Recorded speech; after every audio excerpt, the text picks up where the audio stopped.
Here's something that surprised me about my own freelancing journey.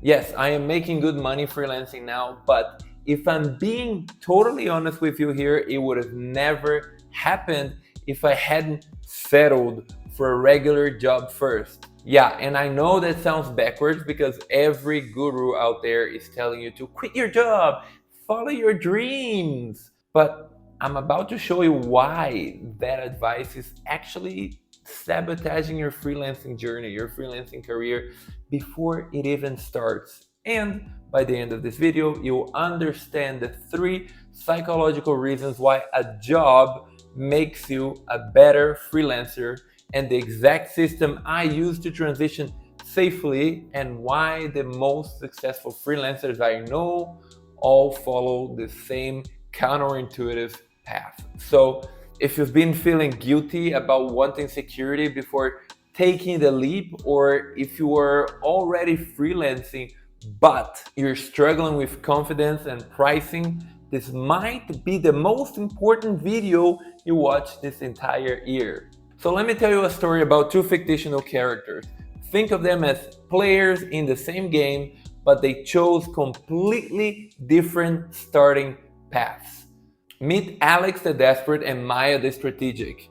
Both wanted to become a freelance graphic designer. Both had similar talent levels when they started, but Alex chose the leap of faith path, while Maya chose what I call the strategic foundation path. Alex watched a bunch of YouTube videos about freelancing, built a portfolio during nights and weekends, then quit their retail job to go all in on freelancing.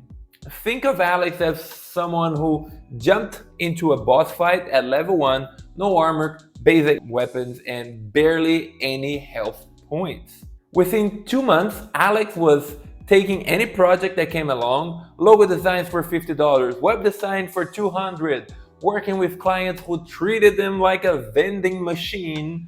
Alex was essentially stuck in what gamers call a grinding loop, which pretty much means working harder and harder just to survive, but never actually leveling up. 8 months later, Alex was barely making $1,000 a month, constantly undercharging and working with a nightmare clients here and there. Every project felt like a struggle because Alex was always fighting from a position of weakness. Maya, on the other hand, got a job at a small marketing agency first, okay? Think of this as Maya choosing the tutorial level where you actually learn the game mechanics before facing the real challenges that are out there. For 2 years, Maya learned how real businesses operate, got feedback from experienced mentors, which are aka the NPCs with useful knowledge you can use in your life, and understood what professional level work actually looked like. While working there, Maya started taking on small side quests, weekend freelancing projects here and there that built experience, portfolio pieces, and testimonials. By the time Maya transitioned to full-time freelancing, they started at $85 an hour. Same talent level, completely different outcomes. And it all came down to one thing: starting equipment and stats. Now here's the thing, Alex's story isn't unique. For every success story you hear about someone who quit everything and made it big freelancing, there are hundreds of players who got stuck in that grinding loop, burned out, or rage quit the freelancing game entirely. And that's because successful freelancing isn't just about having skills. It's about your starting stats. Your mental state when you begin determines everything: how you price, how you communicate with your clients, what projects you take, and whether you have the confidence to stand firm when clients try to negotiate your prices down. But before I tell you the exact 3-step system I recommend for this transition, and I will share that complete framework, just let me address here what you're probably thinking is, but what about all of those success stories of people who quit everything and made millions freelancing and changed their life? You know what? Those stories exist. And they're like hearing about someone who built a successful business from their garage. It happens, but for every garage success story, there are thousands who tried to do the same thing and it didn't work out. It's impressive when it works. It is not a reliable strategy you should bet your rent money on. And that's because successful freelancing isn't just about having skills, it's about psychology. Your starting psychological stats determine everything. When you work a job first, something crucial happens that you can't get any other way: external validation of your competence. Think of it like this. When you're learning skills in isolation, watching YouTube videos, and taking online courses, it's like training in the practice arena. There's always a voice asking you, am I actually good at this? Would I actually survive a real battle? The doubt isn't just imposter syndrome, it's rational uncertainty, because you literally don't know if your work meets rate level standards, which means actual corporate standards. But when you work at a company that uncertain gets resolved, you see your work being used in real battles. You get feedback from veteran players. You understand what good enough for the final boss actually looks like. I remember when I was working as a waiter in Denmark, part-time, but full-time commitment, okay? On the side, I started building my freelance business on Upwork. And at first, it was just small projects here and there. But here's what happened that I didn't expect. Because I wasn't desperate for that freelance income to pay my rent and my food, I could be selective. When a client tried to lowball me or demand unrealistic timelines, I could politely decline. I had the luxury of standing my ground on both pricing and the quality of my work. That safety net became my secret weapon. Little by little, more clients started approaching me, and I started approaching better clients as well. That confidence from not being desperate became part of my permanent character stats when I eventually went full-time freelance. But competence validation is just the first power up. The second one is even more powerful, and it completely changes your relationship with money. But I'll get to that in a minute. First, let me address what you're probably thinking. Okay, but what if I already have the skills? What if I've been doing this stuff for years? Do I still need a job first? Here's my answer. If you are asking yourself that question, you probably don't need to hear this advice. You're already at a higher starting level. The people who benefit most from getting a job first are the ones who feel uncertain about their abilities, who struggle with pricing, or who are trying to break into a completely new field. If you already have proven skills and confidence, if your character sheet already shows high stats, go for it. But if there's any part of you that feels uncertain or desperate, a job first will completely change your starting position. Now, about that money psychology breakthrough I mentioned before. When you start freelancing without ever having a salary, you have no baseline for what your time is worth. You're essentially guessing at your character's value in a marketplace. And when you're guessing while also being desperate for gold coins, you're going to guess way too low. But when you've had a job, something interesting happens in your brain. Let's say you're making $60,000 a year, which is pretty much $30 an hour. When you go freelance, $30 an hour feels reasonable, but maybe even low, because you know a business was already willing to pay that for your time. It's like having a pricing anchor in your head. You know what the market rate is for your character class. Without that anchor, I see people charging $15 an hour for work that should be $75. And that's not because they're not skilled, but because they have no reference point for their value. Now look, I'm not saying you should never start at a lower rate. When you're building confidence and learning how platforms like Upwork actually work, starting lower can actually make a lot of sense. That's completely fair, but here's the key difference. When you have that job income on the side, it becomes so much easier to slowly increase your rates instead of getting stuck at those lower numbers for months or even years. You're not trapped by desperation. You can test even higher prices, lose a few prospects, and still pay your rent while you figure out your market value. Maya, our strategic player, was making $55,000 at the agency job. When Maya went freelancing, she started at $85 an hour and felt neutral because Maya knew the work she was generating was way much more valuable than 55,000 a year. But the third advantage might be the most important. You learn how businesses actually work. When you work inside a company, you see the full picture. You understand deadlines, budgets, how different departments communicate with each other, and what actually matters to the people making decisions. This is impossible to learn from the outside. It's like trying to understand how a restaurant kitchen works by only seeing the finished plates. It doesn't make sense. Alex, our desperate freelancer, was constantly surprised by client requests that seemed to come out of nowhere. Hours spent on revisions that weren't in the scope, delivering work that was technically perfect but didn't solve the client's actual business problem. Meanwhile, freelancers who've worked on jobs understand that when a client asks for just a quick change, they're usually dealing with pressure from their own boss or something else. They know how to ask the right questions up front. They understand what urgent actually means versus what clients say is urgent, okay?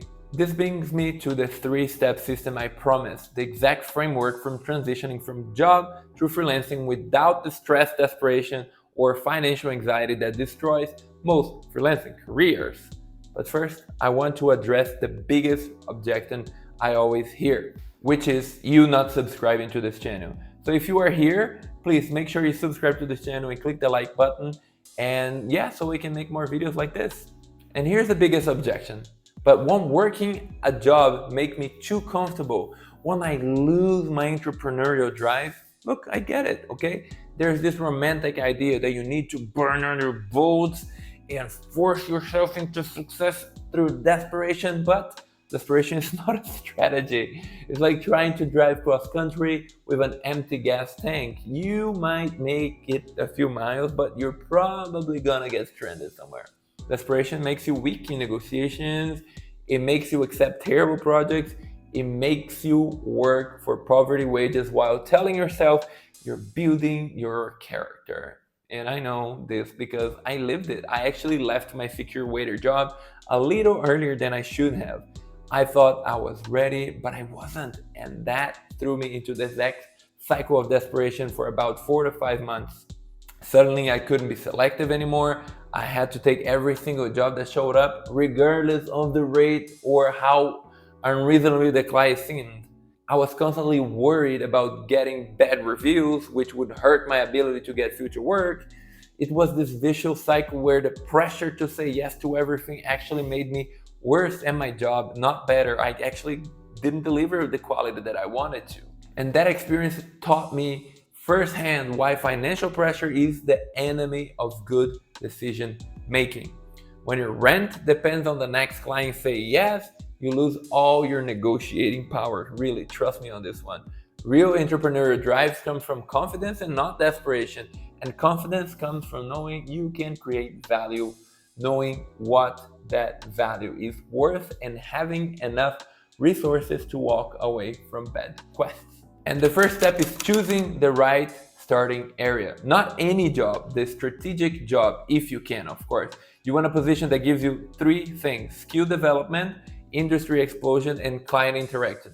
Don't just look for any marketing job. If you want to start freelancing in marketing, look for a job at an agency where you work with multiple clients. Think of it as training ground where you face different types of challenges. Look for a role where you interact with decision makers. Look for a company that does the type of work you eventually want to freelance in. But here's the reality, and it was my reality: sometimes you can't find a job in your target field. In my case, I had no real marketing experience, didn't go to college, none of the traditional background, so I became a waiter. That's what I could do. And you know what? That was amazing. That worked just as well, maybe even better, honestly. Service jobs or any other type of stable work can be perfect for this strategy because they don't drain your mental energy on the same skills you're trying to develop as a freelancer. At least it was my experience. When you're waiting tables, you save your brain power for the things you actually want to work on. You can study, experiment, and build your freelance skills when you get home, instead of being mentally exhausted from doing similar work all day, every day at your new job.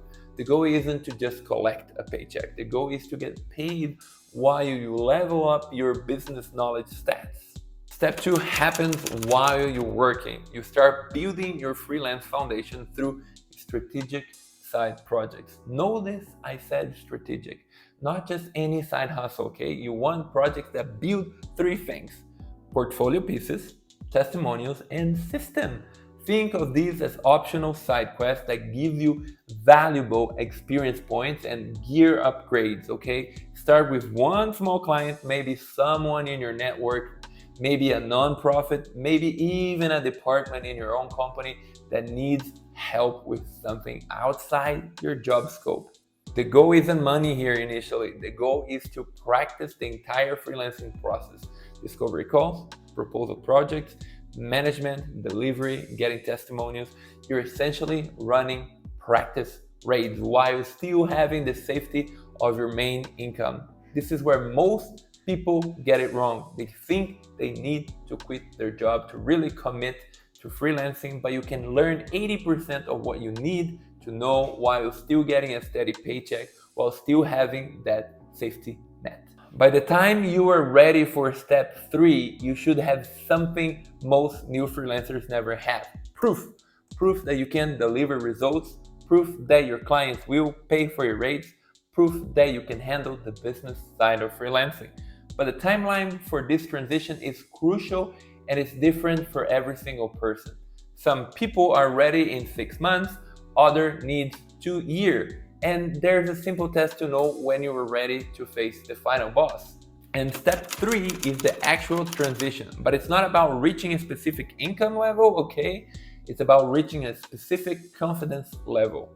Having enough stats that you feel ready for the challenge. You know you're ready to go full-time freelance when 3 things are true. First, you have 3 months of expense saved up. And it's not because you need 3 months to find clients. If you've done the steps 1 and 2 correctly, you should have clients waiting at your door. But because financial stress kills good decision making, and 3 months gives you the mental space to reject terrible quest offers. Second, you have at least 3 recent clients' testimonials that speaks to both your skills and your professionalism. This proves you cannot just do the work, but manage the relationship side. That you're not just a good fighter, but a good party member. Third, and most importantly, you feel excited about freelancing instead of desperate, because desperation is not good. When someone asks about your rate, you don't panic, you know your worth. When a client pushes back on your scope, you don't immediately fold. When someone wants to negotiate your price, you can have that, conversation from a position of strength instead of fear. You've essentially leveled up to the point where you feel ready for the boss fight, the real success story. Let me tell you what happened to our characters after following different paths. Alex, who started from desperation, eventually burned out after a year and went back to a regular job, which is fine. All that talent, but the grinding loop was unsustainable. Maya, who took the strategic path, built a freelancing career that actually felt sustainable and enjoyable. No desperation, no imposter syndrome, no working with nightmare clients because of fear of saying no. But here's the real important part. Maya felt calm about the whole transition. The freelancing game became fun instead of stressful. That confidence transformed everything. Better clients, better projects, better income, all because Maya built their freelancing career on a foundation of strength instead of fear. Take the time that it needs. Now, I know some of you are thinking, but what about all the time I waste working on for someone else? What about the opportunity cost? Here's the thing. Opportunity cost, yes, it goes both ways. You might miss some freelancing opportunities while you're working a job, but you also avoid the catastrophic mistakes that destroy most new freelancing careers. I've seen too many talented people burn out of freelancing entirely because they started from desperation. They associated freelancing with stress, financial anxiety, and difficult clients. Some of them never went back to freelancing, even after developing better skills. It's like asking, what's the opportunity cost of learning game mechanics before attempting the hardest difficulty? The answer is avoiding permanent damage to your character. And this is what I mean when I talk about systems here over hustle. The hustle mentality says you need to grind your way to success, work 80 hours a week, and sacrifice everything for your business. The systems approach says you need to build sustainable advantages that compound over time. Confidence compounds, industry knowledge compounds, professional relationships compounds. And here's a practical way to test this. If you have a full-time job in service or any other area, you can gradually shift the balance. Try working a little less in your job and a little bit more freelancing and see how comfortable you feel balancing these two income streams. This lets you test your readiness without the all or nothing risk. Maybe you go from 40 hours a week at your job to 32 and fill those 8 hours with freelance work. You get to feel what it's like to depend partially on your freelance income while still having that safety net. When you start freelancing from a position of strength, you're not just more likely to succeed, you're more likely to build a freelancing career you actually enjoy it. You're playing the game strategically instead of just grinding harder. Now, if you've been feeling guilty about wanting security before taking the freelancing leap, I want to give you this permission to stop feeling guilty, okay? There's nothing wrong in wanting to feel confident in your abilities before you bet your rent money on them. There's nothing wrong with wanting to understand how the game works before you start your own campaign. The people who tell you otherwise usually have something to sell you. A course, a coaching program, a system for instant success. But real success isn't instant, it's built step by step, level by level, quest by quest. So let me paint you a picture here of what this actually looks like in real life. You spend 1 year working at whatever job provides a stable income for you, okay? Maybe waiting tables like I did, maybe retail, maybe something completely unrelated to your freelancing goals. And the key here isn't the type of job, it's the financial stability it provides. During that time, you're building relationships with clients on platforms like Upwork, for example. You see how they communicate, what they really need versus what they say they need, how to handle difficult situations and conversations about the scope and the pricing. You work on projects that generate real results for real businesses. On weekends, maybe you start taking on small projects, and let's call them your side quests, maybe $500 or $1,000 here and then, 2,500, practicing having discovery calls, writing proposals, managing timelines, and you build a small portfolio of work you're genuinely proud of. After 18 months, maybe you have $15,000 in saving, strong testimonials, and enough side project income to know there's a demand for your services. You give your boss a month's notice and transition to freelancing.